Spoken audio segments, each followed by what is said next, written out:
Hey, everybody. Welcome, welcome, welcome, welcome, welcome. Happy Easter to those of the Orthodox Christian faith. Happy Easter to you. And to Mumia Abu Jamal, the longtime Black liberation political prisoner. Happy birthday. Happy birthday to you, Mumia Abu Jamal. Great stuff to talk about today. A lot happening in this world. Welcome, everybody. Hit the like button. Hit the subscribe button, hit that notifications bell. It's going to be a heck of a show. It's going to be awesome. Let's go. Spoken of the American century. I say that the century on which we are entering can be and must be the century of the common man. A radical redistribution of economic power. I mean, we know that racism is just a byproduct of capitalism. Everything would be all right if everything was put back in the hands of the people. We need a government that will make sure Americans are taken care of and organize the economy to serve the people, not the profits of a wealthy few. We now have the techniques and the resources to get rid of poverty. We got to start getting out there with the people. Get out of the movement and get to the masses. We need a government of action.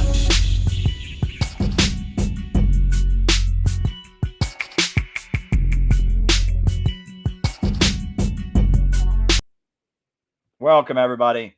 So glad to have you here. Hit the like button, hit the subscribe button, hit the notifications bell. It's going to be a great evening tonight. Post this on Reddit. Make this your Facebook status. Post it in your favorite Facebook group. Tweet it out. Put it on Instagram. Put it on Prol Wiki. Put it on Bunker Chan. Wherever videos are posted. Always good to do. Got plenty of unnamed water beverage. A lot of great things happening. Earlier today, just a few hours today, I spoke with the great George Galloway. I was on his program. We talked about a lot of things. It was a really great interaction. Video of that is coming shortly. I'll be posting that shortly after tonight's stream. I've got the video of my appearance with the great George Galloway. A great conversation, wide-ranging. We talked about a lot of things on the show. That was pretty awesome. And I wanted to start out by, I guess I'll quickly remind you, the way we do this here is if there's something you want me to talk about, shoot me a super chat. That's how it works.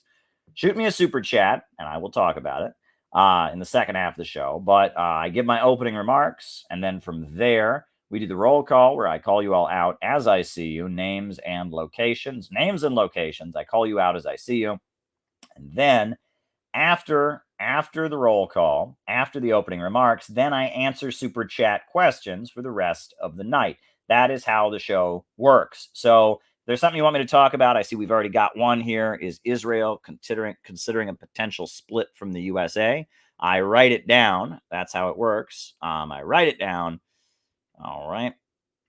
Is Israel considering a potential split?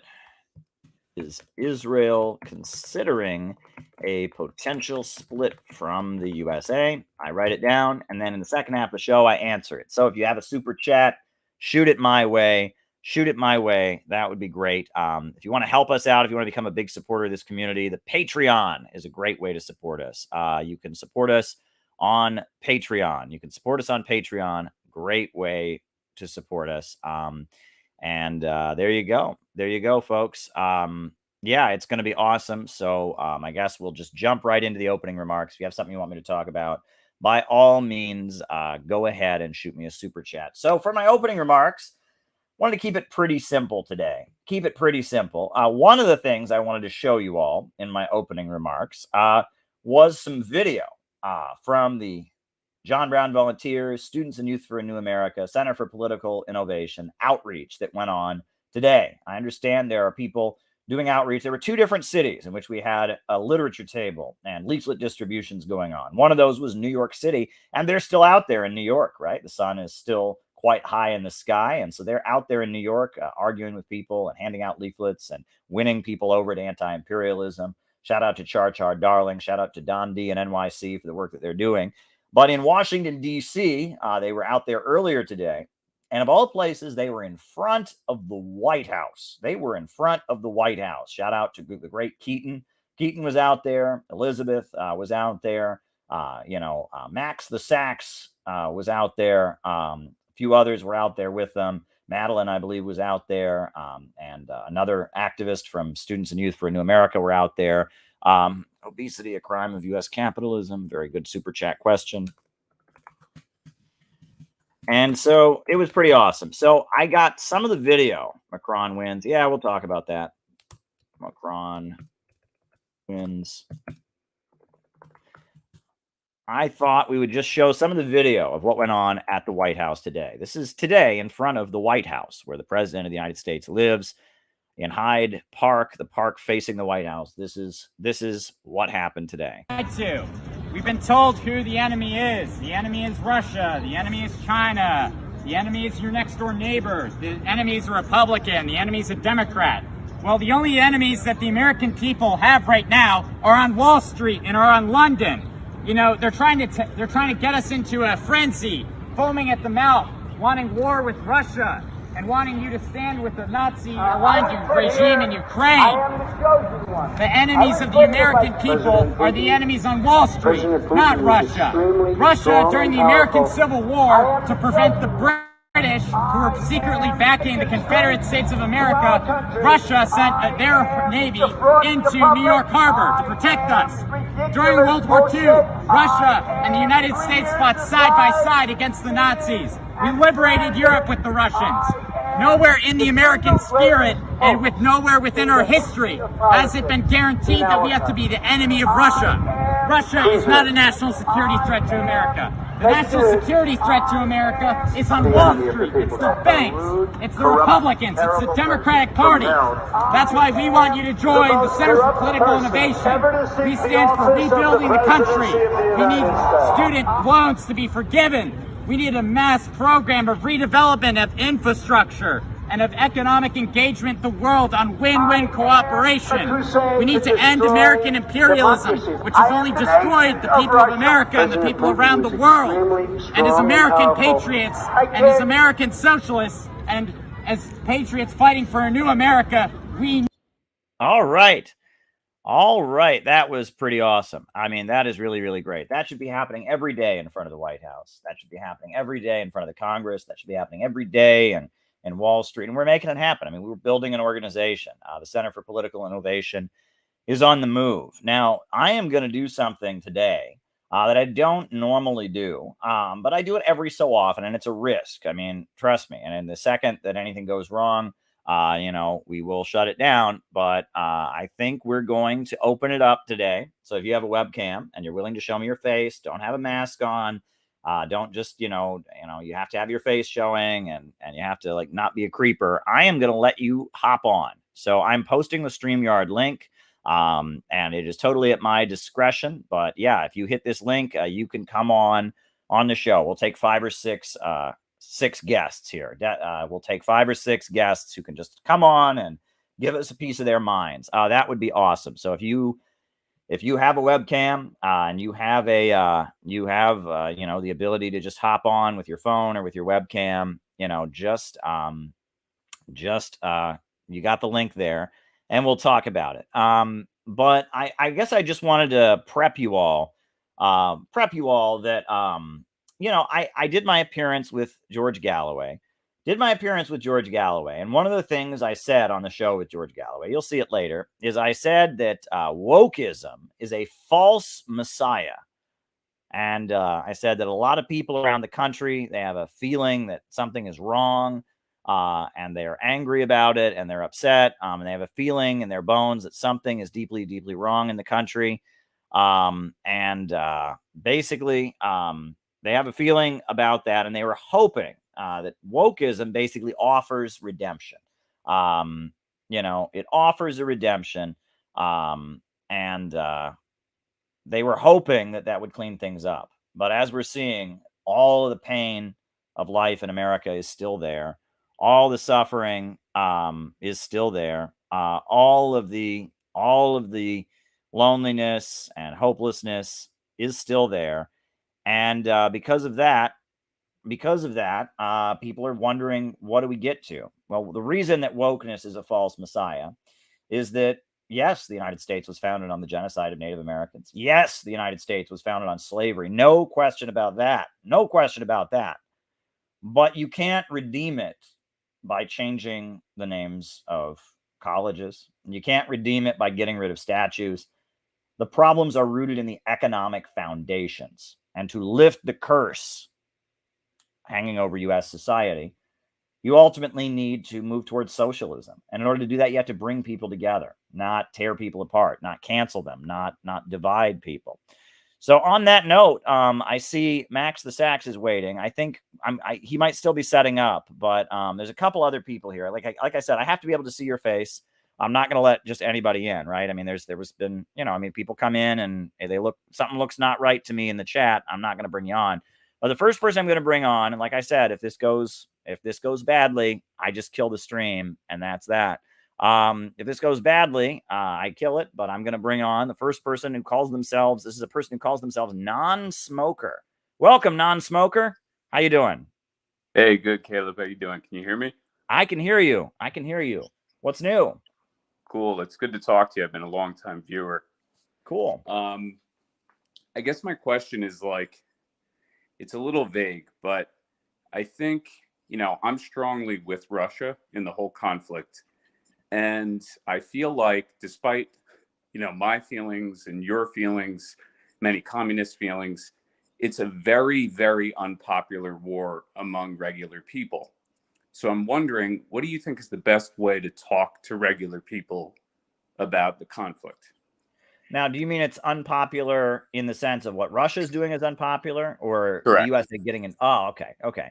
Well, I would say that the main thing to point out to people is this didn't start today. This didn't start in February. This started 8 years ago, and that the United States has been involved in provoking this, and that the people in the eastern regions have been suffering 8 years of bombardment, 8 years of food blockade, 14,000 plus dead. And that this is Russia.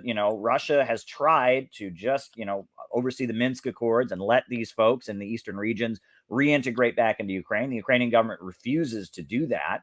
And so instead, at this point, Russia is moving in to protect them after 8 years of waiting. How long were they supposed to wait for them to stop killing these people? Was it supposed to be 10 years? Is that long enough? Maybe 20 years? I mean, when people don't know any of that. They think Putin was having a bad day and said, I want to kill me some Ukrainians. And that's what happened. And that's not the case, right? And if you start to talk about, well, in 2014, the USA overthrew the government of Ukraine, and the people in the eastern regions wanted independence, and Russia said, no, we're going to have this negotiation process. You start going over that, people just haven't heard all of that, right? And I think that's the main thing. You have to show that there's more to it. And that I noticed like maybe 2-3 weeks ago, people were still in this emotional hysteria. But as people are seeing out on the streets of New York, out on the streets of DC and elsewhere, people are kind of like open to hearing what's the other side of the story. But what do you think?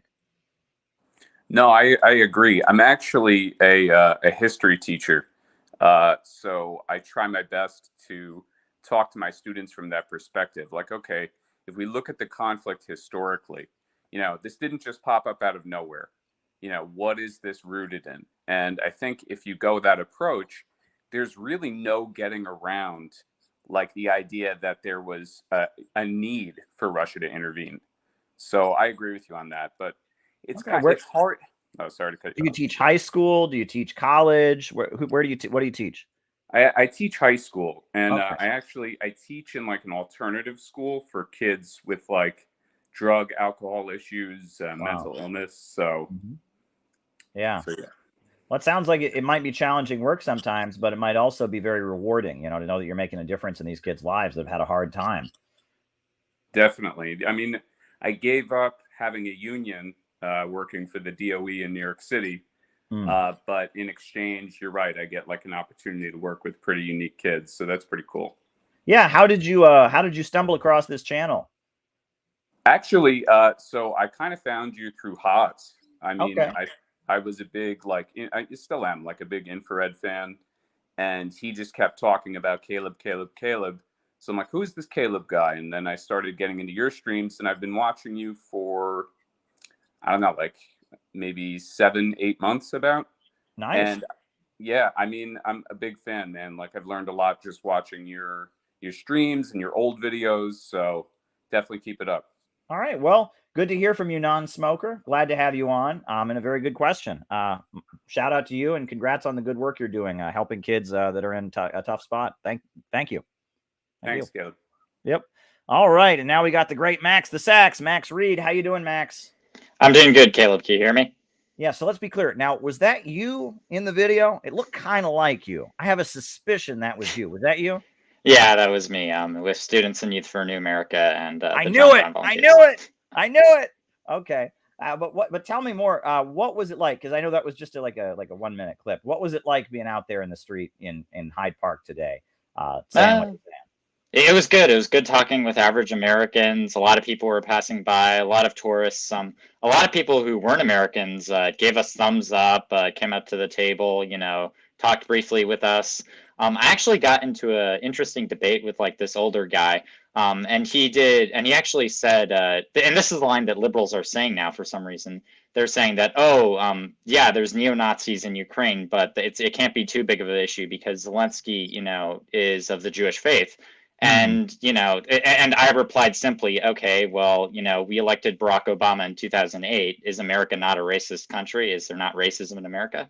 Right. And I mean, the point to make at that point is like, sure, it would be one thing if there were just Nazis in Ukraine, but they are an official wing of the military. Like their official government military issue uniforms have the Nazi lightning bolts on them, and on top of that, in addition to that, Zelensky apparently likes them so much, he brought one of them to the Greek parliament to speak alongside of them. And the Greek Communist Party and many people in Greece were just outraged. How dare he bring a Nazi to our parliament?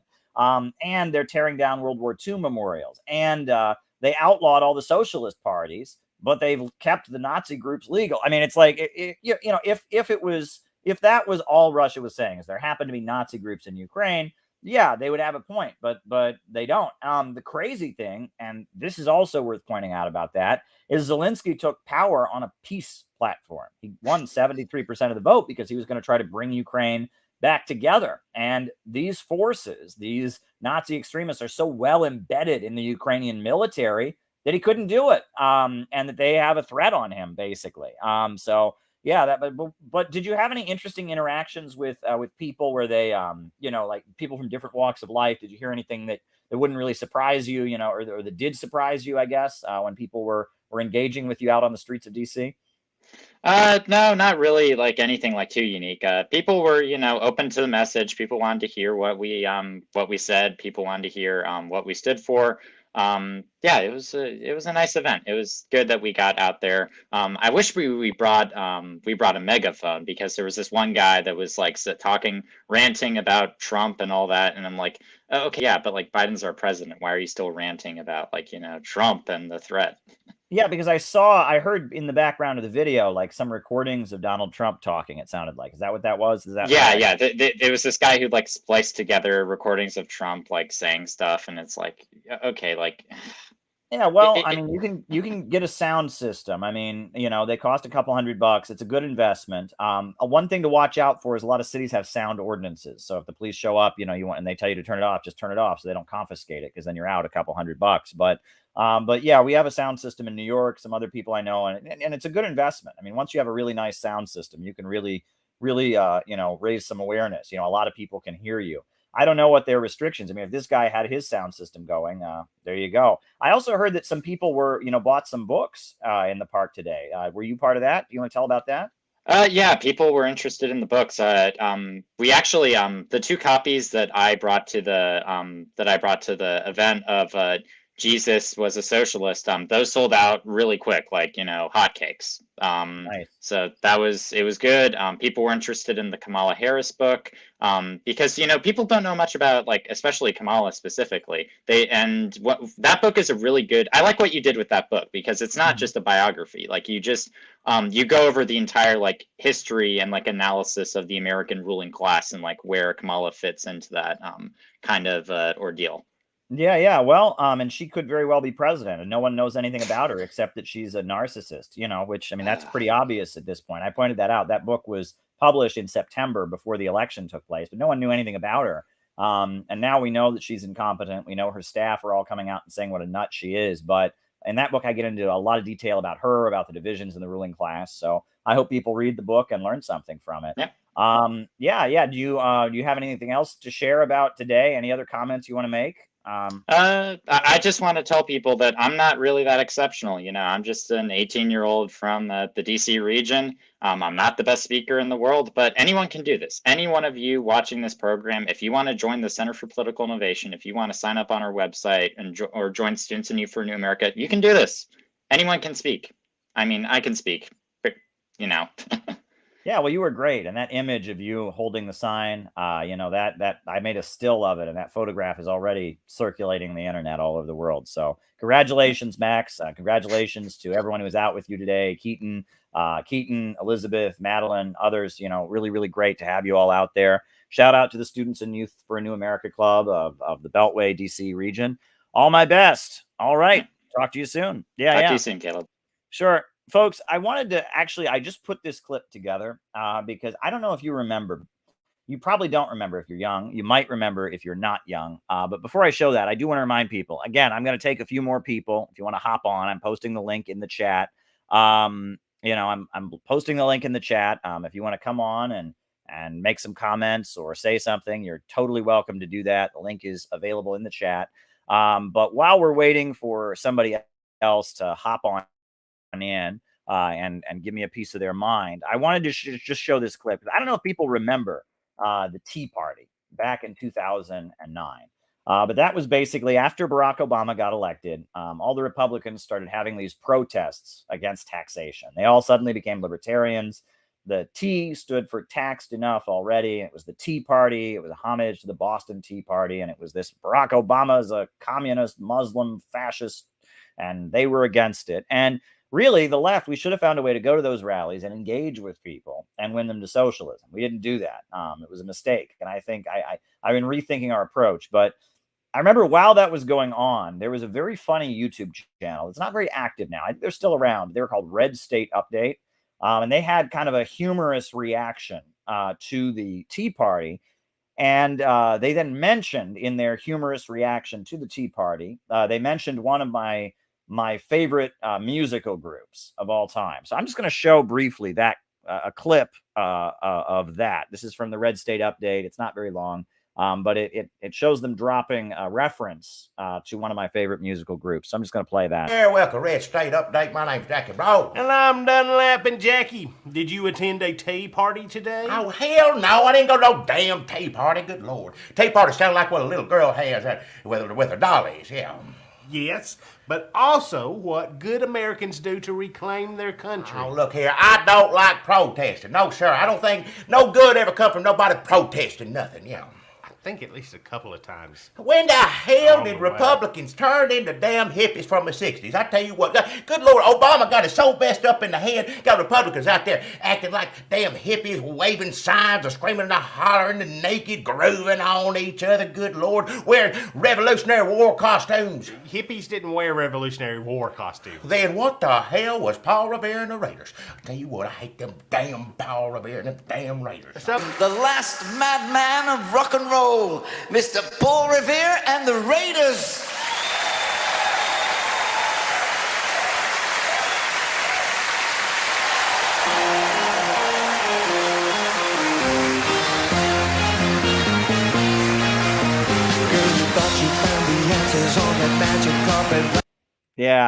Yeah, I really thought that was quite funny back in the day because I like Paul Revere and the Raiders, which is a little bit weird. They're kind of an obscure rock and roll group from the 1960s, but I remember that my parents had an old record player, and they had an old album of Paul Revere and the Raiders, and so I listened to them. And yes, they were a hippie rock and roll band that dressed in silly Revolutionary War costumes, and so I appreciated that reference.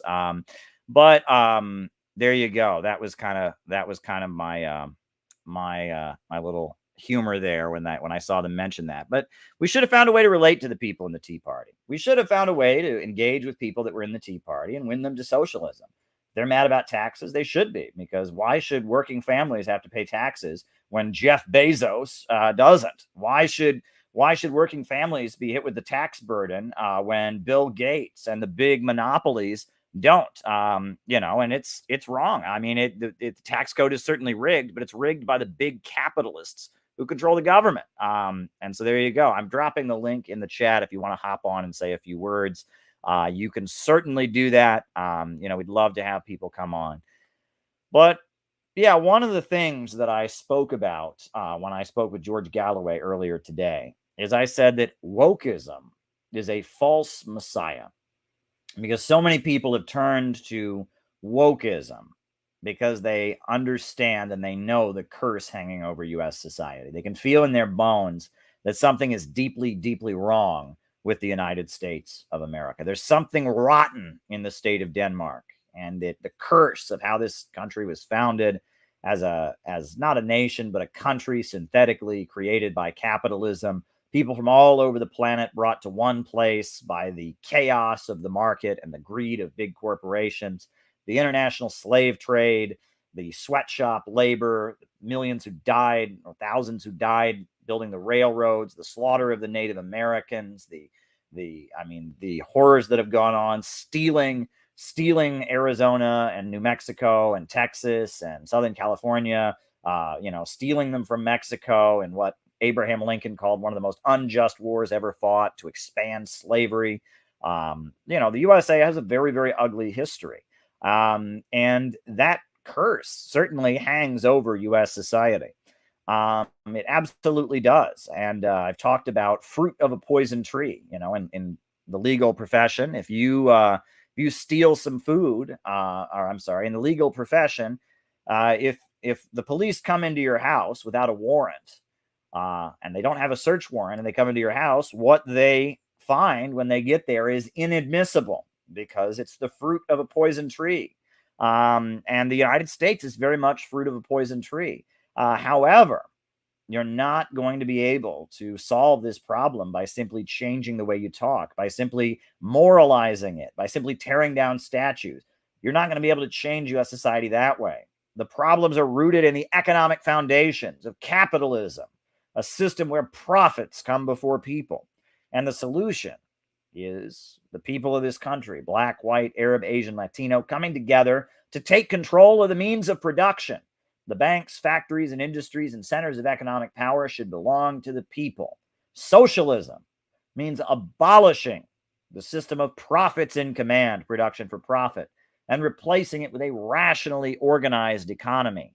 And that is the hope for getting beyond this. The woke folks are out of control. And I think that we're starting to see that, and I'm not the only person who realizes that. I'm not the only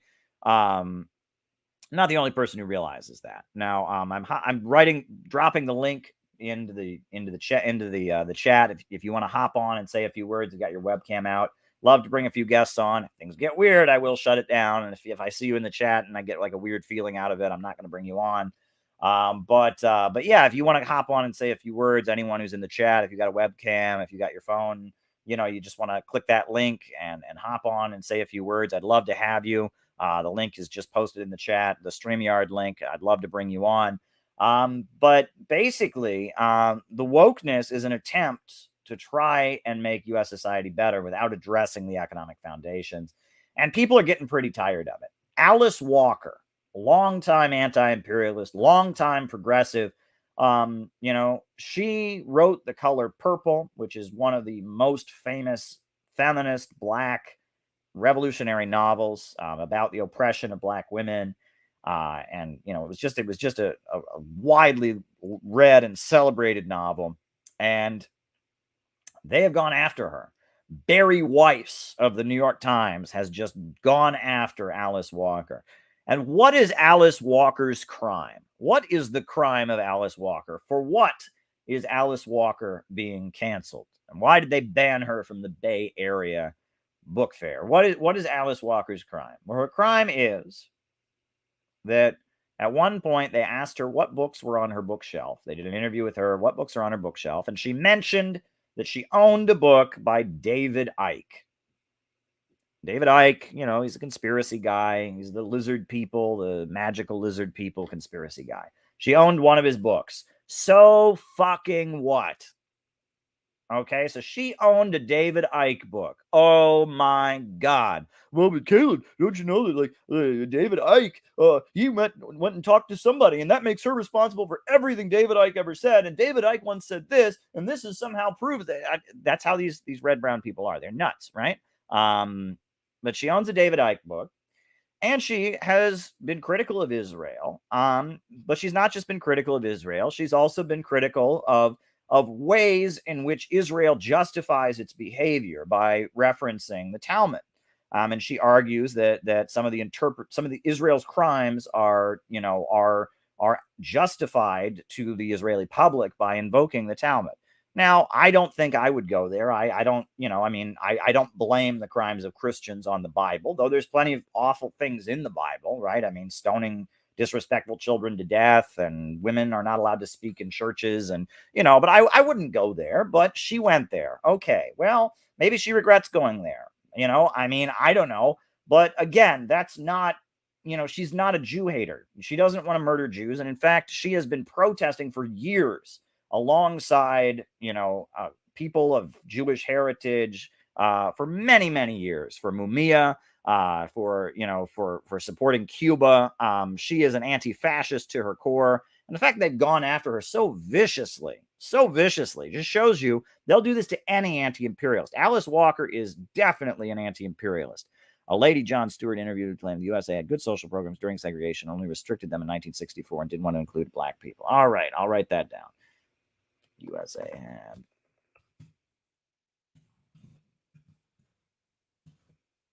1964 and did not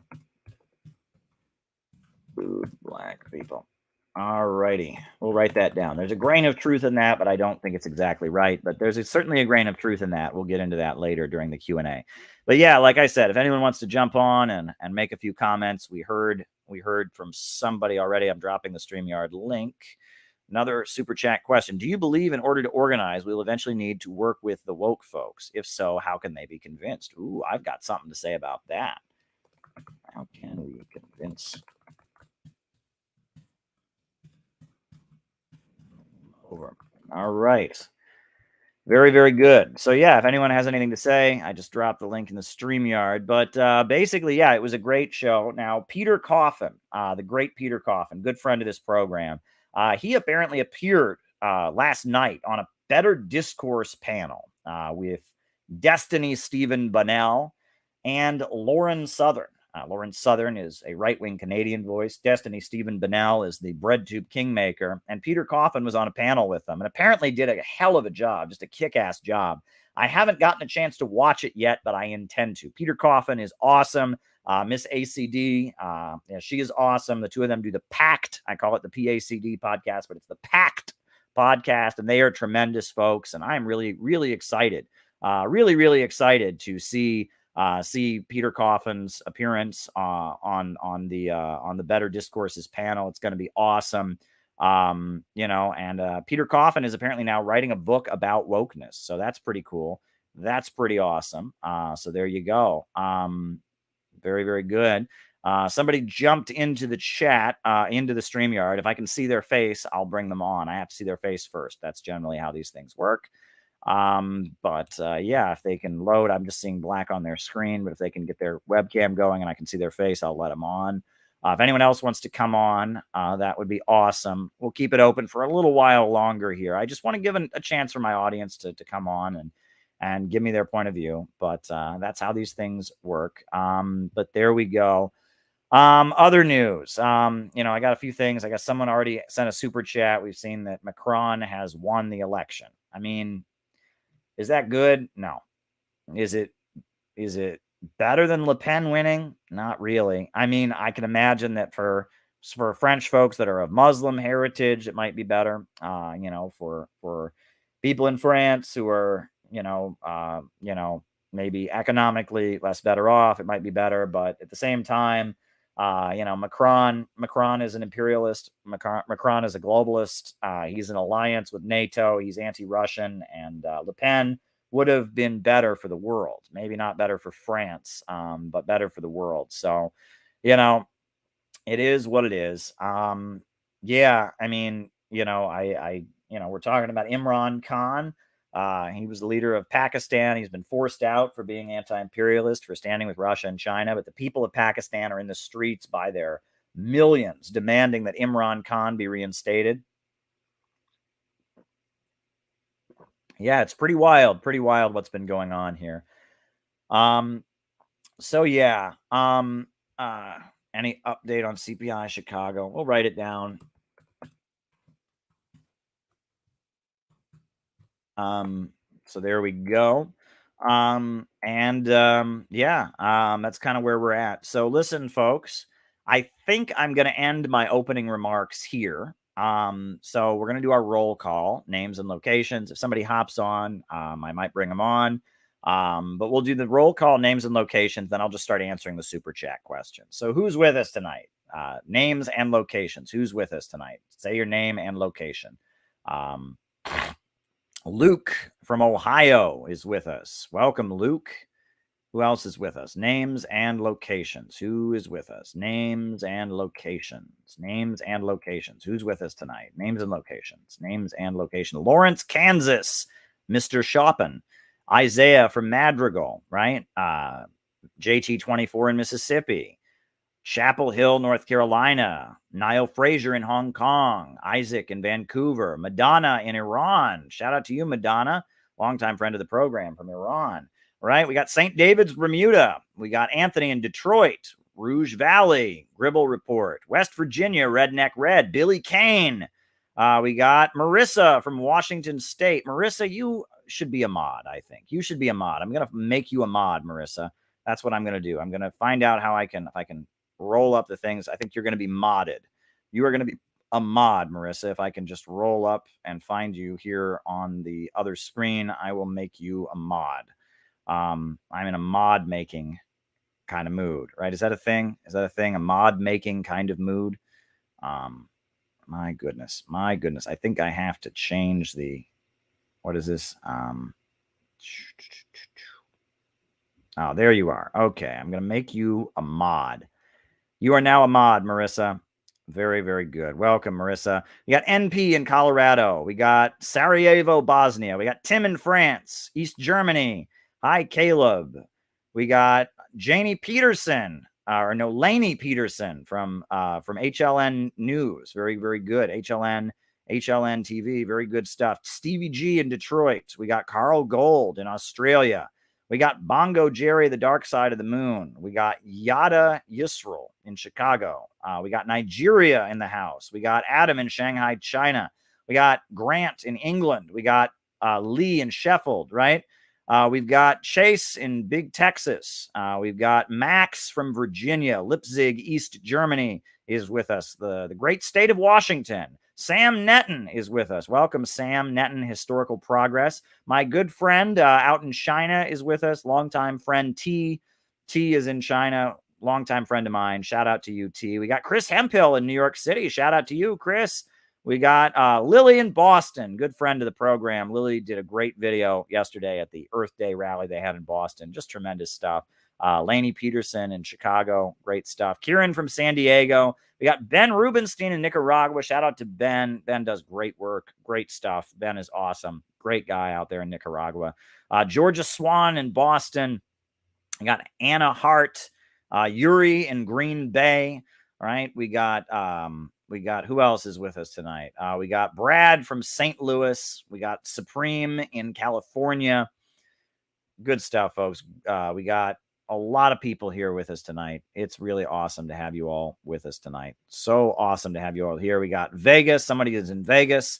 Who else we got? We got Sue from Rhode Island. We got John in Chicago and Chris in Sheffield. Mo and Danielle in Pomona, California. Io Hillary in New York City. Shout out to you, Io. All my best wishes. Good friend of the program. We got Marlon in San Diego. We got Tito in Puerto Rico. We got Towie in Sweden. There we go.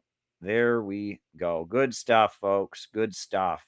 We got Joanne Niere in the Netherlands. Very, very good. Very, very good. I might make a few other people mods. I might just do that. I might make some other people mods. I might mod a few people. The more mods, the better, because we get a lot of these raids. assassination of Trotsky. All right. The assassination of Trotsky. There's an absurdist play. I don't know if people have ever heard of it, called Various Deaths of Trotsky. And it shows the death of Trotsky over and over and over again. It's kind of a famous absurdist play, but that's not what we're talking about tonight. We'll talk about how Trotsky actually died, but I don't know if people have ever heard of that. But I think we're going to make Jamie of St. Paul, Minnesota is going to become a mod. Jamie Nix is now a mod, right? Very, very good. I think there's a few other people I want to mod. Chris Mikey in Chicago is also going to be a mod. So Chris Mike is now a mod as well. Welcome, Chris. You're now a mod. You like that? I'm just granting people mod status. That's how this game is played, right? Very, very, very good. We got Daniel in Madrid who's here with us. Who else do we have? Right? We've got Balthazar in Oakland. We got other folks. Always good to have folks on the program. Like I said, if you want to hop on and say a few words, I'm dropping the link, the StreamYard link. If you want to hop on and give me a piece of your mind, that would be fine. I think we'll make Ben Rubenstein a mod. I think he can be a mod, right? Always good to have Ben. I've spent a lot of time with Ben. He's a good, trustworthy guy. So I'm going to make you a mod. Ben is now a moderator as well. Shout out to you, Ben. Welcome to the mod squad, as they say, right? Good stuff. But if anyone wants to hop on and say a few words, I just dropped the link in there again. Always good to hear from the audience. Awesome stuff. So there we go. All right. So I think, we got Mad Crab is in Jersey City representing. Very, very good. Yeah, I think we're just going to start answering super chats. So if you have something else you want me to talk about, be sure to send me a super chat. So the first question is Israel considering a potential split from the USA? No, it is not. There are divisions between, I would say, the hardline Israeli right wing and the overall interests of U.S. imperialism.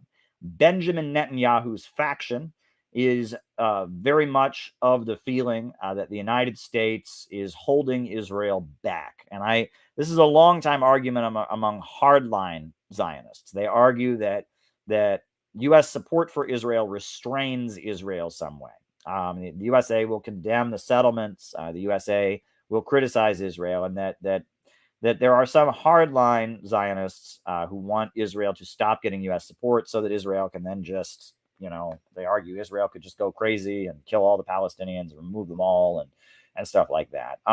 But among the main line of Israeli politics, that's not the feeling. And also, you have to remember that Israel is very dependent on U.S. support. I mean, the money that the USA gives to Israel, the weapons the USA gives to Israel, the military and intelligence and political support the USA gives to Israel, using the FBI to go after Palestine activists, etc. USA and Israel are so close that relationship, again, there are differences. Netanyahu was much more pro-Trump. Netanyahu and Obama had their falling out. Netanyahu didn't approve of the Iran nuclear deal. But the idea that they're going to divide. Israel also has a different relationship with Russia, and that's true as well. That there are a lot of pro-Russia Israelis. There's TV networks in Israel that are aimed at Russian-speaking Israelis that are sympathetic to Russia in the whole Ukraine conflict. And Israel has not been on board fully with the United States during the whole Ukraine thing, because there are a lot of Russian-speaking Israelis who, while they hate Palestinians and while they're big supporters of Israel and hardline Israelis, they have a sympathetic feeling for Russia. And so it's worth understanding that. So the idea that there might be a split, a full-on divide between the USA and Israel, no, that's not going to happen. There may be more distance coming in the future. That's definitely possible. All right. We got the next super chat question. Is obesity a crime of U.S. capitalism? This is an interesting one. So and I'll answer it, and then we'll bring Ben on. Good friend Ben is waiting. He's in the chat, so we'll bring Ben on. Is it possible to make a comparison between Britain flooding China with opium and U.S. flooding Mexico with cola and junk food? That's an interesting one. All right. Britain flooding China, opium, USA flooding Mexico with cola and junk food. All right. But basically, all right. So, food in the United States is not very healthy. It's one thing about the USA. We're really good at making food taste good, right? Because it's more marketable, but it's not very good for you. The high fructose corn syrup that we put in everything, the preservatives, US food is not very good in a lot of ways. And many people have pointed out that in low income neighborhoods, it's very hard to get fresh vegetables. It's very hard to get healthier food, right? In low income neighborhoods, you tend to have a lot of fast food.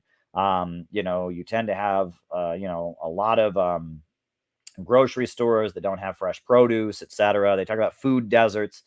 And this is a really important issue. And that, yes, statistically, lower income people tend to be more obese in the United States. And that's true because they don't tend to eat healthier. The food they have access to as a result of where they live in the lower income areas tends to be of a lower quality that's much less healthy. Now, what's interesting about that is at the time that was being raised by liberals, the right wing came out. I mean, Rush Limbaugh, it annoys me that when Rush Limbaugh died, all the obituaries that I read, New York Times obituary and the obituary and every obituary I read went like this. Once upon a time, there was this guy who supported Donald Trump and his name was Rush Limbaugh. And it's like, no, Rush Limbaugh, yes, Rush Limbaugh supported Trump, but he was around for decades and he was just a neocon piece of garbage. And I remember when this came out, they were talking about the fact that, lower income people, their access to good quality food is less. As a result, among lower income people, lower income children, you have a higher rate of obesity. He just, there's no poverty in the United States. No one in the United States ever starves because, look, poor people in the United States are obese. And obesity, this proves that poverty, it doesn't exist. Poverty's not real. All of the poor people in America are fat, and that proves that there's never any poverty. Well, that's a huge oversimplification. A huge oversimplification. That yes, we do have food assistance to low-income families in the United States called food stamps. And that program largely exists, and it's not even really about low-income people. The program was invented during the 1930s by Henry Wallace, who was vice president. He invented the program, and the reason he invented it was because of the fact that farmers couldn't sell produce. There was overproduction, and there was all kinds of hungry people, and there was all kinds of piles of food on the one side. And so he thought, let's have the government buy the food, and it was a way to deal with that. Mexico just nationalized lithium production, and food stamps are largely a subsidy to agribusiness. And the food that gets sold, the food that gets bought by people on food stamps tends to be cheaper food that is a lot less healthier for you. Mexico just nationalized lithium. And it tends to be much less healthy for you. But yes, we do, if you're in the United States and, you've got a family with kids and the mother's not working, you can get food stamps. They can give you food stamps, food assistance that exists. But there are a lot of, there's a lot of homeless people that are desperate. If you're not a U.S. citizen, which there's a lot of people in the United States who aren't citizens, you can't get that. Only U.S. citizens can get food stamps. Obama became the first president in U.S. history to reduce food stamps. He actually cut food stamps, and as a result, I did stories about it at the time. I talked to nutritionists and others. Those cuts in food stamps that Obama implemented, they could have long-term detrimental effect on children. If children don't get the calcium they need for their bones, that's a lifelong problem they're going to have. But anyway, I wanted to bring Ben on. He's been waiting here. I want to keep Ben from waiting. So Ben, welcome. Hey. Ben. How are you? How you been? I'm great. How are you? I'm very happy to be back in Nicaragua. I've been fantastic. How about you? I'm great. I'm here. I'm sitting in my lovely Brooklyn apartment. Got plenty of unnamed water beverage. I'm drinking it. Just had a great time on the George Galloway show this afternoon. Posting the video of that later. What's new for you in Nicaragua? Oh, not much. Just working. Helping around with CPI, and that's kind of why I want to join, because there's so many people in the chat who seem to be loving the message that you're spreading, and we need those people, right, Caleb? We need those people to get on board and join CPI. We just started a working group, and we've got volunteers pumping out content now, and we need more, because all these things that that are happening in the world right now. Mexico nationalizing its lithium. I just saw a second ago the OAS withdrew the Nicaragua withdrew the credentials of their OAS representatives after having withdrawn previously. This stuff in Russia, the stuff in the Solomon Islands, this stuff in Palestine, everywhere, all of it's seems like it's going to come to a head pretty soon if we don't have a strong working class movement that places economics first. Then we're going to be left behind, and there's not going to be much to work with in the future. So we need people to get, as you say, get out of the movement and into the masses. Well, this is how you do it. You join an organization like CPI, and you contribute what little time and what skills you have. Absolutely. And, we're doing it. We got people writing articles. We had people out on the street today in New York City as well as in DC, and we're trying to build an organization, as difficult as it might be. We are having a national gathering, but that'll be for members only, June 22nd through 26th. That is on. So if you want to be part of that, you got to be a member of the CPI, and you'll get a special invitation to come to our national 4-day training school that we're having in June. So keep a note of that. That's one thing to keep your eye on. We may be having a conference in Chicago at the end of May. That's not yet confirmed. We're waiting for final confirmation on that. And I guess that's a super chat question. So I guess I'll say it again when I'm answering super chats. But yeah, I didn't hear about Nicaragua withdrawing from the OAS. That's big, right? Moments ago, literally. Wow, that's certainly dramatic, right? I mean, I remember when Cuba was kicked out of the OAS, right? And if I remember correctly, there was like a situation where at the OAS summit, they were trying to get Cuba back in, and so Hugo Chavez and Evo Morales and others said, well, Cuba should be allowed in. And they said, well, no communists can be in the OAS. And then they said, well, you have to kick out Venezuela. You have to kick out Bolivia because we're communists too. And then the U.S. delegate said, well, no Marxist Leninists are allowed. And so then Evo Morales said, I'm a Marxist Leninist. So that was pretty cool. That was pretty cool, I thought. But yeah, wow. Yeah. And I mean, just the idea of Nicaragua being removed, is it because of they don't recognize the election results, or? Well, they had withdrawn their representative, their membership from the OAS months ago, shortly before the election, if I recall correctly. But under a OAS protocol or rules, it takes about 2 years. So they still had for that process to finalize. So they still had representatives, 3 representatives within the OAS who, I'm not quite sure what their role was as they were withdrawing from the OAS, but now they have revoked the credentials, not as a slight to the individuals necessarily who are representing them, but to say that they do not have any representation in this organization. And even in the statement, they explicitly said they are not anybody's colony. So it was a very strongly worded and bold statement from Nicaragua. Well, that is really great. By the way, do you want to drop your Twitter handle in the chat so people can follow you? Sure. Yeah, Sure, that'd be awesome. People should follow Ben Rubenstein. He does great work with different outlets. He's based in Managua, in the capital city of a socialist country. Awesome dude. People should check out your work. You do great stuff with CPI. At Ben F. Rubenstein on Twitter.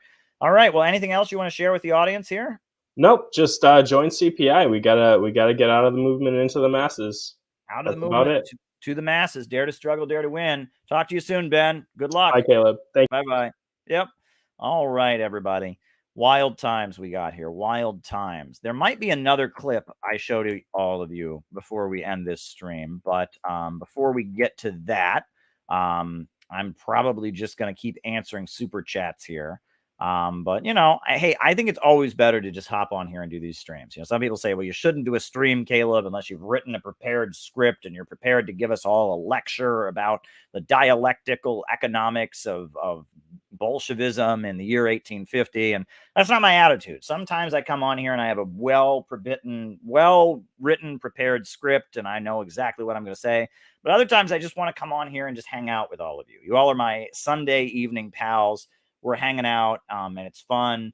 And so I might show another clip on here, but we shall see how that goes. I'm looking for it right now, and we'll see if that ends up being a clip that I play on here. So we'll see how that goes.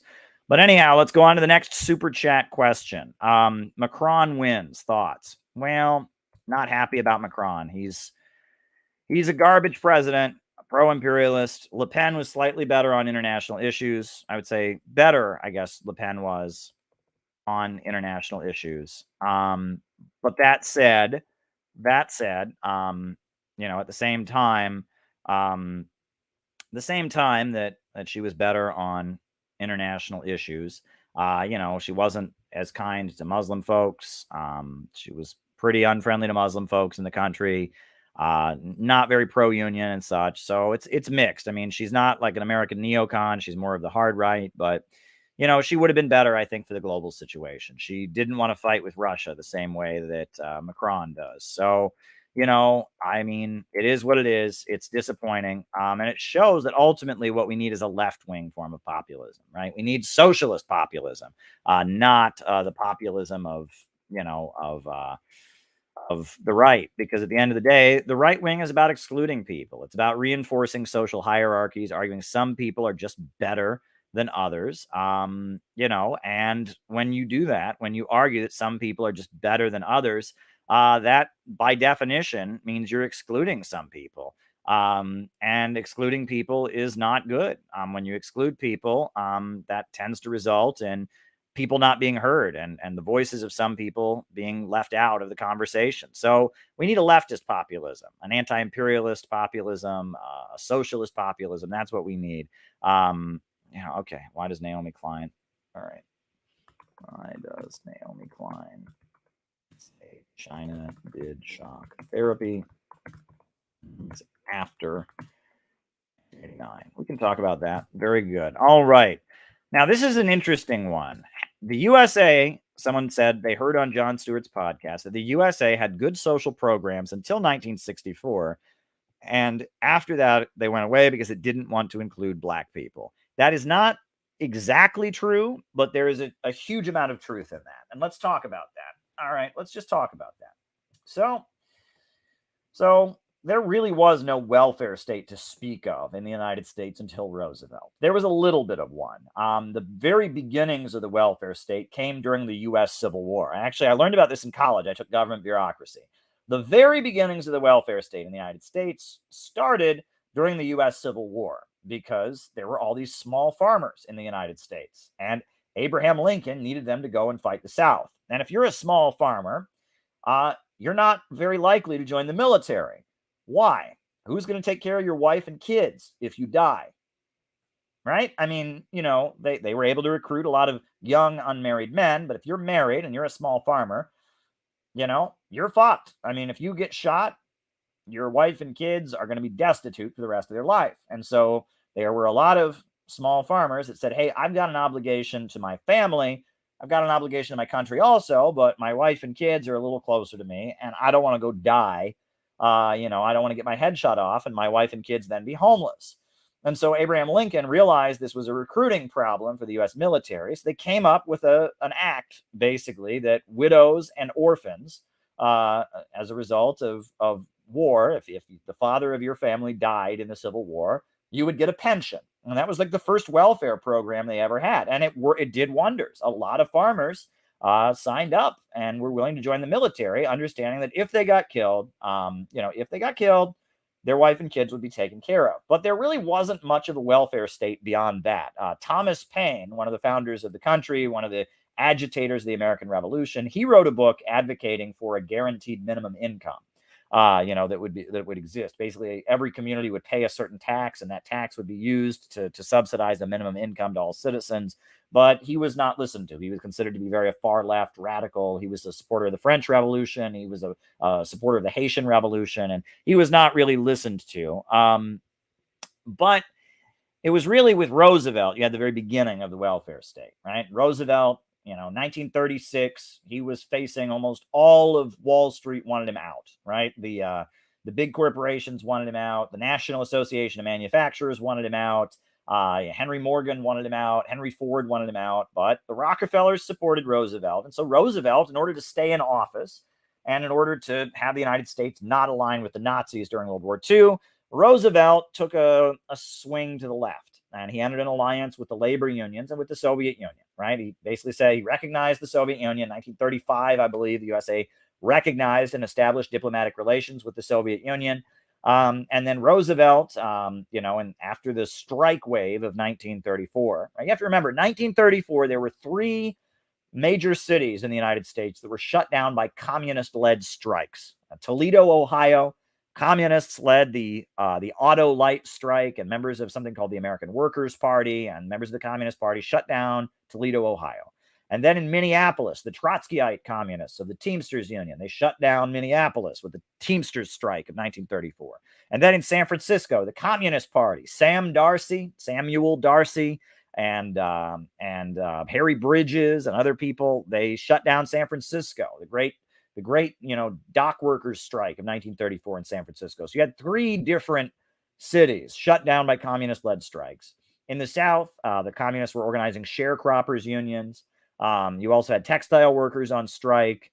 It was just a summer of unrest. 1934 was a summer that shook the world. I mean, this country was having a working class rebellion in every corner of the country. Minneapolis was having a working class rebellion. California was having a working class rebellion. Ohio was having a working class rebellion. The South Carolina, the National Guard is sent out to fight the communist-led sharecroppers. They're having a rebellion. All over America, communists are on the march.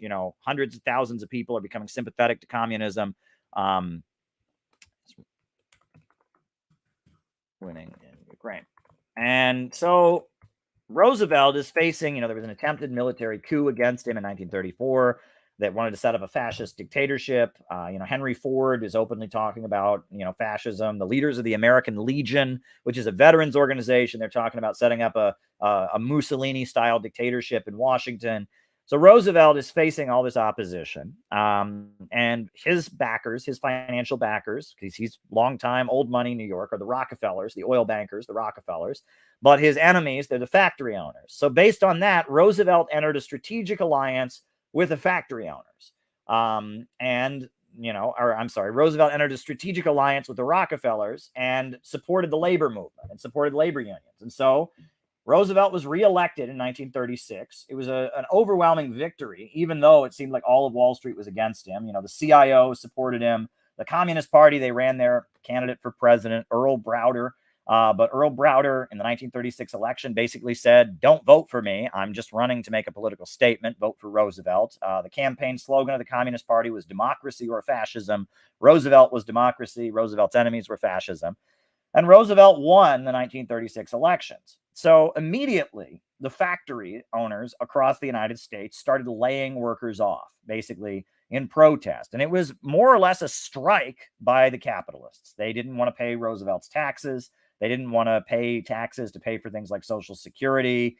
And they didn't want to pay for Roosevelt's Works Progress Administration. So the capitalists started laying workers off from their jobs to say, "Oh, well, you voted for Roosevelt." And this is similar to what they do in Venezuela. In Venezuela, they would do stuff like this. When Hugo Chavez would win an election, all the capitalists would say, "All right, we're going to have mass layoffs. Oh, look, you voted for this. This is what happens. This is what they do." So the capitalists are laying workers off. So then 1937, you had the beginning of the sit-down strike wave. And it started in Akron, Ohio, with the rubber workers. They occupied their factory. And then it spread to Flint, Michigan, where the auto workers in Flint, Michigan occupied their factory. And pretty soon, all across the United States, workers were occupying their factories. They weren't just going on strike. They were taking over and refusing to leave their places of employment. And they would barricade the doors shut, and the police would come and kick them out, and they would fight the police, and there'd be thousands of people gathered outside to support them. And it was workplace occupations. And Roosevelt sent the military to Flint, Michigan to support the strikers. People saw the military walk in and they thought, all right, the military is going to drive out the strikers. But then everyone was blown away when the machine gun was pointed away from the factory. And that was a big turning point. And at that point, when the military, the U.S. Army, was sent to support striking workers, at that point, it was like, a neon sign was put up in the sky that said, "Go on strike, occupy your factory, go on strike." And so all over the country, workers occupied their factories. In Flint, Michigan, they occupied their factories. In West Virginia and in New York City, you had workers at department stores occupied their factories. It was this big moment where workers were sitting down. They were occupying their factories, seizing their means of production temporarily in order to demand union recognition. The CIO was the union that did it. It was led by John L. Lewis of the Miners Union. And it was a big moment. It was the moment that industrial unions were created. And it was during that moment that Roosevelt created unemployment insurance. So if you lost your job, you would pay in, and then if you lost your job, you could get unemployment insurance. And he also created Social Security. So when you reach a certain age, you get a Social Security pension. And that was how we got Social Security. Roosevelt, he was not willing to move on Jim Crow. His wife was. Eleanor Roosevelt was anti-racist. Eleanor Roosevelt invited Black women to the White House. Eleanor Roosevelt made statements condemning Jim Crow segregation. But Franklin Roosevelt, he was a Democrat, and the Democratic Party, the South, the Jim Crow South, was a big part of the Democratic Party. They used to call it the Solid South, and Roosevelt was not going to move on Jim Crow, right? And the Communist Party challenged him on this. Vito Marcantonio, who was the leader, the member of Congress in New York City, who was aligned with the Communist Party, he put up the anti-lynching bill. Which, just symbolically, Joe Biden just recently passed it. But back when, lynchings were pretty regular and going on, the anti-lynching bill would be put up by Vito Marcantonio, and it would be unanimously voted down every time. It was a big deal. And the Communist Party organized around the Scottsboro Nine, 9 African-American men that were falsely accused of rape and were going to get the death penalty. And they organized and eventually, won freedom for the Scottsboro Nine. A very famous case. So the Communist Party was demanding that they take action on the race front. And the Democratic Party wasn't going to listen to them. And World War II broke out. During World War II, the Communist Party did a very good job of equating the Ku Klux Klan and racism in the South with Nazis. And that was actually a very brilliant tactical maneuver in terms of propaganda. And it was brilliant. And there were a lot of anti-racist propaganda films that were made by the US government that were attacking Nazism. But if you listen to them, they were subtly also attacking Jim Crow. And that was an amazing, if it weren't for the fact that the Communist Party had a lot of influence in Hollywood, Dalton Trumbo and John Howard Lawson and others. I mean, if it weren't for that, you wouldn't have had these amazing anti-racist films. But like, for example, there was a song written by a communist called "The House I Live In." Frank Sinatra recorded a Hollywood, film of it, basically, and it was opposing racism. And it's like it starts out. There's it's this little short film, and Frank Sinatra's in it. And, these kids are, bullying another kid. And Frank Sinatra walks in and he says, "Hey, what are you kids doing there?" And the one kid says, "We don't approve of this other kid's religion." And so Frank Sinatra says to the little boy, "Why, you guys must be one of those Nazis I've been reading about." And they're like, "No, we're not Nazis." And so then he sings them this song about why you shouldn't be racist, why being racist is un-American. Superman on the radio. Superman fought the Ku Klux Klan. On the radio version of Superman would fight the KKK, and they had people in the KKK who learned the KKK's actual secrets and leaked them onto the radio. So all the actual secrets of the Klan so it was, they were able, the Popular Front, Roosevelt was fighting the Nazis, was aligned with the Soviet Union. Communists were able to get into the Roosevelt administration. They were able to do some good stuff in fighting racism during those years. But then after the war, McCarthyism came in and they purged. Roosevelt died, Truman came in, and they just started purging anybody in the Democratic Party or in the government who had anything good to say about communism in the Soviet Union. They just started purging them. Left and right. Among those who were purged was, Alger Hiss was at the UN. They claimed he was secretly a Soviet agent, which is ridiculous. And they went after anybody, right? And so in response to that, right, the right wing got going, and the right wing had this argument that any government intervention into the economy is communism. So that became like a central belief of the right wing, is that they're opposed to a welfare state because a welfare state is communism. It's wealth redistribution. If you tax people to pay for social programs, that's somehow communism, which it's not. That's ridiculous. So, the Democrats, they were known for being in favor of the welfare state. And there's a lot of low-income white people in the South. And so, Lyndon Johnson, when he came into office, right? You had Kennedy. Kennedy was assassinated. You had Lyndon Johnson. Lyndon Johnson was a racist. His nickname, they used to call him Lynching Baines Johnson. Lyndon Johnson was extremely racist. And I've gone on these lives about other aspects of his personality. Not a nice guy. But he was a big advocate of the welfare state. And Lyndon Johnson, he had the Great Society, he called it the Great Society. He created Head Start, the Head Start program, which is for low-income families. It's like daycare, basically. He took some moves to try and improve things for low-income folks.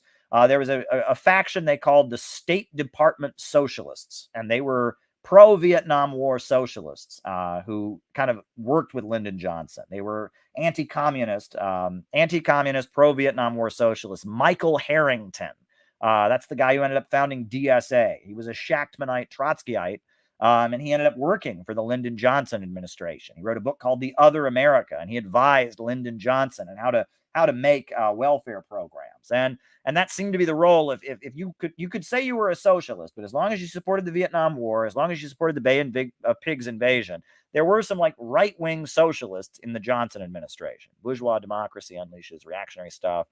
All right.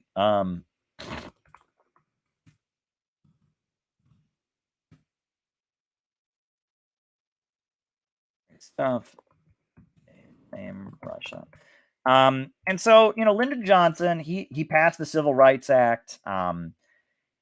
A thing that happened before that that's certainly worth pointing out is that after World War II, Harry Truman was president. And, Harry Truman was a racist. He was a member of the Ku Klux Klan at one point, briefly, until the KKK told him he couldn't hire Catholics to work in government jobs. So then he quit. It's like he was okay with like the lynching and the killing black people and all of that. But it was when they told him he couldn't hire any Catholics in government jobs. He's like, I quit. You got to draw the line somewhere.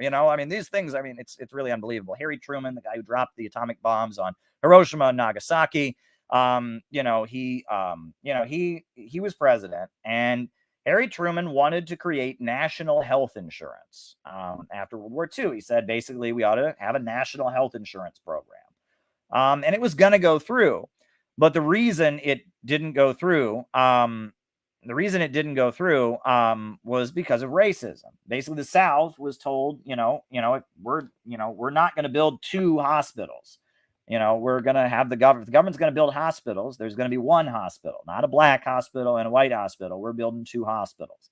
And in the South, that didn't fly. And so the Southern Democrats, the Dixiecrats, moved away from national health insurance. And that was a big moment, the fact that they moved away from it, right? The Dixiecrats, they were against national health care because it meant integration. So fast forward, 1964, the Civil Rights Act and the Voting Rights Act are passed. Lyndon Johnson is president. The Vietnam War is going on. And, in the next 4 or 5 years, the political crisis in the United States really escalated. You had, after the assassination of Dr. Martin Luther King, you had every major city in the United States had urban rebellions. The military was sent all over the country to put down urban rebellions in Detroit and in Washington, D.C. and in Boston and in New York, just urban rebellions. You had the Black Panther Party was growing. You had students on the college campuses protesting the Vietnam War. Columbia University shut down. Harvard shut down. A lot of communist organizing among college students. So at that point, Richard Nixon came into office as this Bonapartist, this strong man who's going to end the political crisis. And Nixon came in, and there was actually a three-way race that time. People don't realize this, but it was a three-way election. So it was Hubert Humphrey was running for the Democrats, and Nixon was running for the Republicans. But then, because the Democrats were basically a pro-civil rights party at that point, George Wallace, not Henry Wallace, totally different. George Wallace from Alabama. George Wallace, the racist, white supremacist, he ran for office on the American Independent Party ticket. And so you had a three-way race with the American Independent Party of George Wallace running. And George Wallace, you know, he was a third-party candidate. He had no chance, but he was getting quite a bit of national play because he realized that a lot of average Americans hated hippies. A lot of average Americans hated hippies, and basically, he could use the hippie hating in order to make himself popular. And he actually reminds people a lot of Trump. His speeches were a lot like comedy routines. He would get up there and he would say, the only four-letter word these young people protesting don't like is W-O-R-K and S-O-A-P. You know, and what else would he say? He would say, you know, I don't know, you know, he'd say, 5 minutes after I take office, there will be no more red China. I will be the one to push the button. I mean, he was just this crazy right-wing nut, right? I don't know who that is. I don't know who that is. You know, he's just this crazy right-wing nut. But he was kind of rallying people that would be Democrats, right? Southern racists who were Democrats. He was rallying them around voting for him because they saw the Democrats as being the party of black people in the civil rights movement and the hippies. And Nixon's strategists noticed that that was a winning strategy. Well, we don't know exactly what happened, but, you know, George Wallace was shot. And after George Wallace was shot, at that point, Nixon started adopting all of George Wallace's rhetoric. Nixon started becoming the anti-hippie candidate. He said, I am the candidate of law and order. And Nixon said, he said, these people out in the streets are not romantic revolutionaries. Why, they're the same kind of common thugs that have always plagued the good people. And Richard Nixon kind of became the anti-hippie and anti-civil rights president. And at that point, they realized that using economic issues, and this is the point, I think this is what the woman on the Jon Stewart show was saying, is that right, the agenda is austerity. It's about getting rid of the welfare state. It's about implementing free market libertarian policies. But the only way to get low-income workers to vote for them is to make it about race. White low-income workers are not going to vote to cut their own paychecks, their own food stamps, their own government jobs. But if you make it about race, they will. And it's a tragedy. It's a really big tragedy. But basically, the way to get all these low-income Southern white workers and Midwestern white workers, in order to get working class people around America to support austerity, the way to do it was to racialize it. For example, the term welfare mother. Now, if you think of a welfare mother, what image immediately pops into your mind? You think of an African-American woman, even though the majority of women with children who receive government assistance are white. That is a fact, right? The majority of women with children who receive government assistance are white. However, when you hear welfare mother, you immediately think black woman. So if you go into working class neighborhoods, white working class neighborhoods, and you say, aren't you mad about the welfare mothers? They don't think of people in their neighborhood who, the mother is low income and the children are, and they immediately think of black woman, someone who is from a different race, a different ethnicity, and appeals to their racism. And they're like, yeah, cut off the support to welfare mothers. It's disgusting. It's tragic and it's awful. And that, there's many examples of this, right? By making austerity and cutting back the welfare state, by making it not about cutting off people who look like you, but cutting off people of another race, you got white people to support it. And that's tragedy. And that shows how toxic racism really is.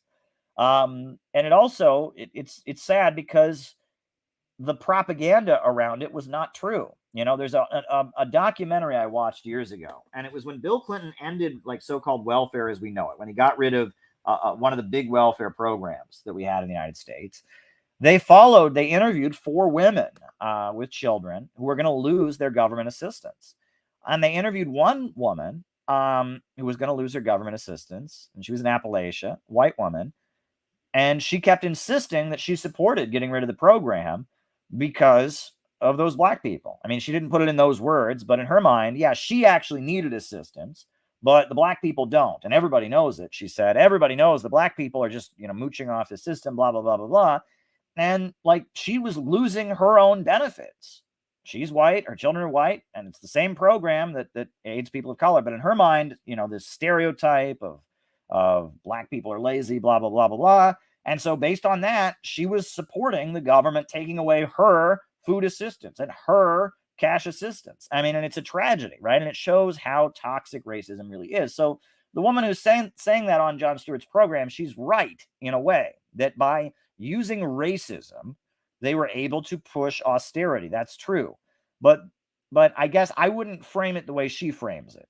I wouldn't frame it as Americans were in favor of a welfare state until segregation was gotten rid of. I wouldn't put it that way. What I would say is that racism and appealing to racism and kind of stoking white backlash in response to the Civil Rights Act was a main way that the ruling class is able to push through austerity. That's how I would frame it up. I wouldn't frame it up that way because it's, again, it wasn't like, there was a welfare state all this time. There was a welfare state, and then suddenly they got rid of segregation, and then there was no welfare state anymore. It's not like that at all. There was never really much of a welfare state in the United States until Roosevelt. And Roosevelt passed it, and racism was always a barrier to that welfare state.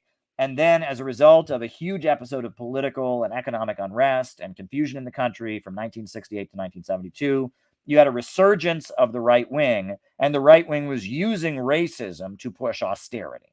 That's what happened. That's how I would frame it. I hope that answers your question. It's a very long answer to a very complicated question. But I guess the reason that I even, I assume the reason the person asked me about it, I assume, is because, if you frame it that way, and this is the problem with wokeism.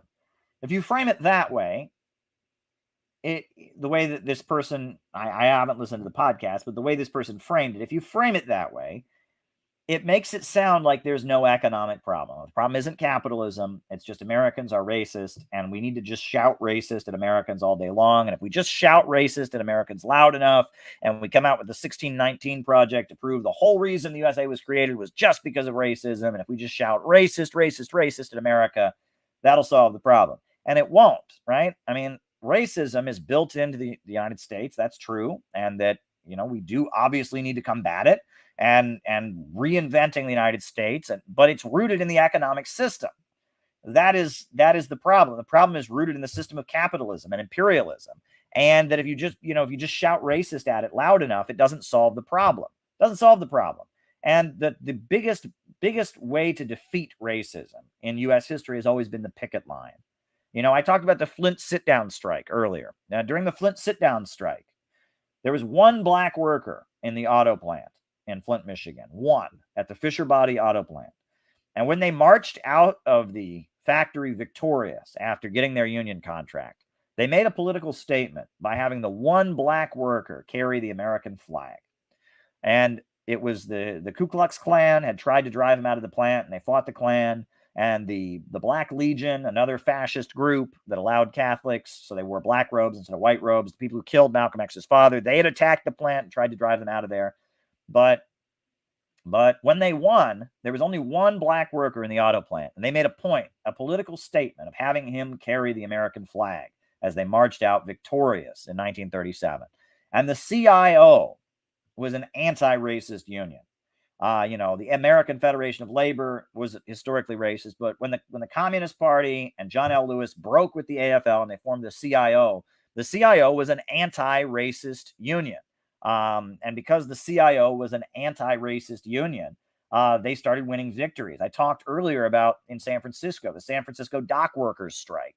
The reason that strike was victorious is because historically in San Francisco, there have been many dock workers strikes. Dock workers didn't get treated very well. They're low-paid workers, and, they had a humiliating, they called it a straw boss system, where you'd have to beg for work basically, and all of this. And there would be a lot of dock workers strikes. But every time there was a dock workers strike, the black community would be used as scab labor. You know, they would stop hiring the white workers, would go on strike, and they start hiring the black people. The reason that the dock workers won in 1934, the reason that they won was because the Communist Party went to black churches and they had a lot of respect in the black community. And the Communist Party made an agreement. They wrote a written agreement that if they won the strike, they would get a hiring hall. So the union hired people. It wasn't the bosses who hired them. It was a hiring hall. So the union hired people. And with their hiring hall, they would make sure that black workers got hired to work on the docks. That one of the demands of the strike was to make sure that black workers, black longshoremen, got hired. And that was a game changer, because when the black community found out that these longshoremen are on strike, and one of their demands is to let black people work on the docks and to open up good paying union jobs on the docks to the black community supported the strike. They didn't oppose it. And it was overcoming racism. And it was what William Z. Foster had been talking about in the 1919 steel strike. When the unions get over racism and they start fighting not just for the individual workers of an individual workplace, but as Karl Marx wrote, when the unions become vehicles to fight for the entire class, that's when they're victorious. And that's what happened in 1934. And they started becoming a vehicle. And the anti-racism caused the labor movement to very, very significantly advance. That happened in Flint, Michigan, and it happened in many places, right? That bringing black and white workers together, putting the demands of the black community at the front, is a way to elevate the entire working class. So I would disagree with the way that person phrased it, but there's a lot of truth in what they're saying, but they're putting it the wrong way. It's not that the US government was for a welfare state. We just had a huge welfare state. And then in 1964, we got desegregation, and then there was no more welfare state. No, there's barely ever been a welfare state in the United States. And the main way that post 1968, the right wing began fighting against the welfare state was with racism, by making it seem like the only people who benefit from social programs are black people, when in reality, most of the beneficiaries of government social programs are white. But by making it sound like, oh, you don't want your money to go to black people, do you? That's basically what the right wing was saying, by appealing to racism, by playing up the idea that black people are criminal, that black people are lazy, all of that. By playing up that idea, they were able to push austerity. And that's why, to be a revolutionary, you have to fight racism. Racism is the biggest impediment to class struggle in this country, and it overwhelmingly has been. But again, if you frame it up that way, you're missing the point. It's a way of missing the point. And that's what the wokeism is largely about. It's about kind of just trying to present the idea, well, America has always just been this evil, racist place, and we just shout racist at America and we all just burn stuff down. That'll solve the problem. It's not understanding that there was a class struggle going on. And there has been a class struggle in this country since it was founded. And that racism is a tool of the bosses in that class struggle to hurt all workers. That's the point. That's the point. Sorry, that was a long answer, but it needed to be answered. All right. How can we convince woke folks and win them over? Actually, that is really important. That's one thing I want to develop. I'm not the guy to do it. I haven't done enough research, but we need to develop a de-wokifying, deprogramming method, a way to deprogram the wokes. Okay, I don't know what that means, but we need a de-wokifying, deprogramming program for wokes. We need to figure it out. We ought to write a manual how to de-wokify people, because there's a lot of people who get caught up in this wokeness, and we need to find out ways that we can get them to a CPI workshop and work on them and de-wokify them, right? And people who debate wokes and engage with them, and you can't win them on the internet, right? On the internet, it's all performative. You never convince anybody on the internet. The wokes live on the internet. The internet is their little socially isolated world where it's like you get points for attacking somebody else. So you're never going to de-wokify someone on the internet. It has to be done in person. That's one thing I'll tell you, right? But if you get a woke in person, you can get them to a workshop, to a training. How do you then work on them? How do you work on a woke to get them to abandon their wokeism? How do you do it? What methods, what arguments work against the wokes, right? What What ways? Look, folks, I'll just tell you the main way that people that hate the Center for Political Innovation get cured is by coming to one of our events. I mean, if you come to our events, we're clearly not, I mean, a lot of the hate for CPI, that's wokeness is separate. I mean, a lot of the wokes hate CPI, but a lot of the wokes don't know who we are. Wokeness is way bigger than internet communism. But a lot of the leftists who become infected with wokeism who hate CPI, they live in this alternate reality. They know absolutely nothing about us. They think that at our events, we just Sig Heil and do Nazi salutes the whole time. And we're screaming about fighting for the white race or something. They think we're fucking Nazis. And we're obviously not that. Narcissism and wokeism. We're obviously not that, right? And no, I've had people say that, Caleb Maupin's, I see this, it drives me up the wall, folks. You don't know how upset it makes me. I see people tweet out shit all the time that Caleb Maupin's socialism is all about whiteness. No, it is not. No, it is not. Caleb Maupin's socialism is all about white settlerism. It's like these people, they live in this alternate reality where they've just been given this memo reinterpreting what we're all about. And if you actually come to our event, it's like we're normal people. We're people of different races, different genders, different ideologies, different backgrounds. And we're clearly not the Klan. And we're clearly not white supremacists. And we're clearly not neo-Nazis. And people come around and they notice that. And then they're like, holy shit, I've been lied to. In fact, these lives are a big part of that. People start listening to these lives and they're like, wow, Caleb Maupin is not a racist. Caleb Maupin is not on here espousing white nationalism, right? And that's why they're trying to inoculate people, to get people to think that, that all we do on here is preach racial hatred or something. I mean, we don't do that, We're clearly not doing it, but it's about inoculating people and making sure they never come in contact with us. So I think the first stage to de-wokifying people is to just get them in contact with us, get them around us, and get them to understand that we are not Nazis, right? We're not Klansmen, we're not Nazis, we're not reactionaries, and that's the first thing. If you just kind of touch grass, get them to come to an event with us, get them to, come to one of our events or whatever, you're going to see, oh, wow, there's people here. The other thing that you're going to see is that there's something nuts about any socialist space you walk into. I noticed it my whole life and I tolerated it. And I worry that I've absorbed some of the negative tendencies, but there's something about every socialist space. There's something nuts. People are afraid to say what they think. People are all very nervous. And there's this kind of everyone's accusing everybody else and everyone's tearing everyone else down. And there's this kind of unhealthy, everyone's walking on eggshells and nervous. There's this unhealthy atmosphere in most socialist spaces where everyone's kind of terrified of getting woke punished or woke scolded. We don't have that at our events. No, I mean, obviously, if someone says something backward, I will take people aside. I mean, there's been many times that, I've had to intervene and say to somebody, can you not act this way? You need to stop doing that.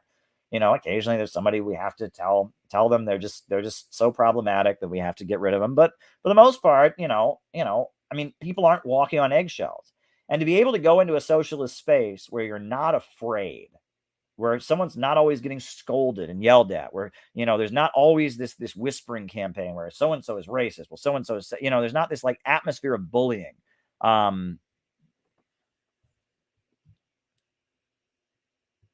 much is the mafia embedded in unions? That helps as well. The other thing I think, is to, there's a couple other thoughts I have about de-wokifying people. But the other thing is ultimately to just kind of engage with people, get people to see what's in front of their eyes, get people to, acknowledge that there's something wrong with socialist spaces, because there is. And I think the key question you have to ask people, and I mean, this guy who made this great video, Why I Left PSL is a woke cult. It's a woke cult masquerading as a socialist group. This guy who made this video, Why I Left PSL, he made a really good point, which is that after a while, all that woke negativity, it just wears on you. I mean, these are people that don't like their jobs, understandably, don't like their lives, completely understandably. And so they go out and they break stuff and they tear stuff down and they scream and they yell and they're just so mad and they're mad and they're mad all the time and they're mad all the time and they're mad all the time and they're mad all the time. And then they use drugs, and they use drugs, and they use drugs, and they're mad all the time, and they're mad all the time, and they use drugs, and they're mad all the time. After a while, you're going to realize you're on a fucking hamster wheel. That ain't getting you nowhere, right? Oh, you're mad all the time. You went to the rally, you screamed and yelled at the people, and then you went and used drugs with your buddies and made some stupid jokes and got yourself high. And then you got mad, and then you got mad, and then you got mad. And then you used drugs, and I mean, it's a trap. I mean, it's like you don't really accomplish anything, and it's a negative cycle. And if you live this lifestyle long enough, the lifestyle that you get when you're in a woke cult, it eventually just tears you down psychologically. Eventually, you're going to realize, shit, I'm 30, and what have I accomplished in my life? Do I have a real community to be part of? I mean, I have people to use drugs with, and I have people to go out and break shit with, but I don't really have a group of people that are helping me to be better, right? I have a group of people that are just as hateful and angry and punitive as I am, and I have a group of people that encourage me to destroy myself with drugs, and that's all I've got. And that if you do the woke thing, and that's why, PSL's membership, I mean, they last 1 or 2 years at the most. I mean, there's a few people who've been there forever, but for the most part, you're in for a couple of years and you leave because it's not a healthy lifestyle. It is pessimism. It's hopelessness. And you don't actually see any progress because they don't want progress. They just want to manage. They want to be the stage managers of wokeism, right? And I think that's part of it too. You have to appeal to people on kind of a psychological level. I'm seeing somebody is in the chat. It says devices not connected. So if they can figure that out, I'll bring them on. But it says they will need to contact their mic and cam before you add them to the stream. All right. What's the next super chat question? Chicago CPI update. Well, as I said, when Ben was on earlier, we don't know. I mean, it's still up in the air. I mean, I will let you know as soon as I possibly can. I want to be in Chicago, but look, part of this is security. I just got to be real with you folks. It costs a lot of money to have a good security team at your event. It is not cheap to have armed security guards there, but these people want to kill us. They do want to murder us. I mean, I'm not making that up. They are so terrified of what we're about, right? And I think part of it is, well, I'm not going to get into conspiracy theories, but I mean, I'm sorry, watch Sophie from Mars, watch, Surfs. These people, they are so evil. They really want me dead. I mean, they want to destroy me. They are hoping that someone in their audience will really believe that I'm a neo-Nazi or a white supremacist and will murder me. That's what they want, okay? And it's not just me. I mean, they want to harm the people who come to our events. And so we have to make sure our events are protected. And we have armed guards at our events. And it worked out very, very well. There were 5 people who came to our event in Austin with intent to do wrong. There were some people who wouldn't walk through the metal detector. We have metal detectors when people come in. There were a couple people who were like, oh shit, there's a metal detector. And then they left. What does that tell you? What does that tell you right there? And then there were 5 people who came in that were also there to cause problems, and we removed them. And then they immediately posted on Reddit. They said, oh, they banned LGBT people from their event. Bullshit. We had LGBT speakers. One of the people who carried the American flag at the beginning was LGBT. No, we banned 5 people that were there probably to wait until I walked into the room and assault me, right? And we removed them from the event. And we had great security. That security team did a really good job. And we're going to have more security at our events. And in order to make sure that we have the security lined up for our events, and it's about protecting you, right? Part of the way these people operate is they want to come to the event and take a picture of every person there and dox them on the internet and harass them. We're not going to let that happen. If we see that kind of shit happening, that person gets dragged out. We don't screw around. You know what I mean? And about that, part of the reason that it's taking so long to get the event in Chicago lined up is because we want you to be safe. I have a responsibility to this community to not let the wokes murder you, which they would like to do, right? I mean, these are people who are murdering themselves every day with drugs. These are people who just kind of hate their lives and want to take out their revenge on the world. And I don't want them to harm you. So in order to make sure you're protected, we have to make sure our events are safe. So there you go. Next question. The assassination of Trotsky. Like I said, there's a play, The Various Deaths of Trotsky. I mean, he got stabbed in the head with an ice pick. I mean, what more is there to say about it? The guy who killed Trotsky went to prison for it in Mexico for murder, got out of prison in Mexico, went to Cuba. In Cuba, they gave him a big parade and they honored him. And then he went back to the Soviet Union. I think he was given the Order of Lenin as a hero.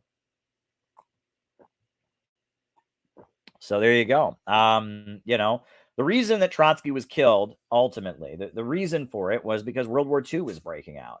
And Trotsky was trying to undermine World War II. If you read his writings, he was basically saying that you shouldn't have a defense of the fatherland position in relation to France. He was saying that that you should be neutral when Germany was invading France, and he was creating a faction in the communist movement that was somehow going to undermine the fight against fascism. The Socialist Workers' Party was trying to unionize the U.S. armed forces during World War II and disrupt the military recruiting effort, and that I think Stalin ultimately felt that basically in order to make sure the war effort, in order to make sure that the war effort was not hindered by this fake communist who was so anti-Soviet, that he basically did that. Now, I know Harpelbrar and others maintain that Stalin had nothing to do with the killing of Trotsky. But Grover Furr and others say, no, Stalin said we have to kill Trotsky. I think Harpelbrar, he talks about how the guy who killed Trotsky, said he wasn't working for Stalin and such. And so, I don't know what was going through that guy's head. I do know that Stalin did want Trotsky dead. That's pretty clear. Trotsky was found guilty and sentenced to death in absentia in the Soviet Union. So, I don't rule it out. I think it's very possible that Trotsky was killed by Stalin. And I believe, if I'm not mistaken, one of Trotsky's last words before he died is he said, "He sent you," meaning Stalin. I think when they killed Trotsky, if I'm not mistaken, like when the guy came at him with the ice pick, he shouted, "He sent you, he sent you." So I think Trotsky believed Stalin was killing him. So there you go. There you go. Next question. All right. Is Britain flooding China with opium and the USA flooding Mexico with coal and junk food? Is that comparable? I really don't know. Is obesity a big problem in Mexico? I mean, Mexico's ability to produce its own food has been ruined by NAFTA. That's more about economic domination. But I don't know. Is obesity a big problem in Mexico? I don't know enough about it. All right. Mexico just nationalized lithium. That's awesome, right? And I've told you AMLO is a progressive. He's an anti-imperialist, but it's a coalition government, kind of a popular front government. Mexico's not on the road to socialism, but that sounds like a great move. And I hope to see more moves on the part of Mexico to assert its economic independence. Next question. Why does Naomi Klein say China did shock therapy after 1989? Why? The reason is that that in 1989, after the Tiananmen events, the Chinese Communist Party had a very strong, secured, its grip on power. The attempted coup, the Tiananmen events had failed. However, there was clear that they needed to cultivate a middle class that was loyal to the party. And so in order to do that, they very much needed to have some market reforms. And so there was a feeling that the reason the 1989 events had gone as far as they did was because there was a section of the middle class, of the new middle class, that was not loyal to the party. So by having market reforms, that was a way of accommodating those folks. And it was also going to bring in the economic growth. It was controlled. It wasn't shock therapy economics. It was very controlled. It was a way of winning the loyalty of this new capitalist class, keeping them loyal to the party, and also securing amount of economic growth that would keep the population loyal to the party. And look, in the 90s in China, there were a lot of excesses. And I think, Jiang Zemin did say at one point their goal was to adopt the Western system, but that's been completely repudiated. It's been completely repudiated. Next question. All right, we got 3 more. All right. Bourgeois democracy releases reactionary stuff and they blame Russia. I don't know what that means. So I mean, yes, in U.S. bourgeois democracy does have reactionary stuff. I mean, there's the Ukrainian fascist elements. There's, the 90s, there was, a lot of problems in the former Soviet Union and et cetera. But I guess that's what you're referring to. And the last question, how much is the mafia embedded? Oh, I'm sorry. I think I missed one there. What did I miss? All right. Okay. Narcissism and wokism. Well, yes, a lot of this is about trying to prove how good you are on the internet. Trying to prove your virtue. That's when they talk about virtue signaling. You're proving your virtue, proving to everyone how good you are by tearing somebody else down. You're not trying to build an organization. You're not trying to build a community. You're just trying to gain credibility, gain clout by tearing somebody else down. That's a big part of wokism. Absolutely. And then the last question is, how much is the mafia embedded in U.S. unions? I don't know. I don't know. It depends where you go. And look, a lot of these unions have had to work with organized crime to fight the bosses, right? And that you got to make a deal with somebody. The idea that unions are all corrupt, crooked, organized crime outfits, that's not accurate. But yeah, organized crime has helped the labor movement in some cases because, again, if you're up against the capitalists in their state, organized criminal organizations are somebody you can align with. Now, I don't favor criminal activity. I think that people should follow the law, and that's not a good thing. But, one example of that I always point out is that, Jimmy Hoffa was trained by the Trotskyites. The Trotskyite, leaders of the truckers' strike in Minneapolis, Farrell Dobbs, James Cannon, others, they trained Jimmy Hoffa, but Jimmy Hoffa was never a Trotskyite. And, but part of what they trained him to do was to be tough, to use, tough methods, to fight dirty. And he used those methods, but not for Trotskyism and not for socialism, but for organized crime. All right. And I think we're done here, folks. I think this is our last, I think that's it. So I think we're just going to do our closing and then we're done. New upsurge in the struggle against U.S. imperialism is now emerging throughout the world. Ever since World War II, U.S. imperialism and its followers have been continuously launching wars of aggression. But the people of various countries have been continuously waging revolutionary wars to defeat their aggression. And while the danger of a new world war still exists, and the people of all countries must get prepared, revolution is the main trend in the world today.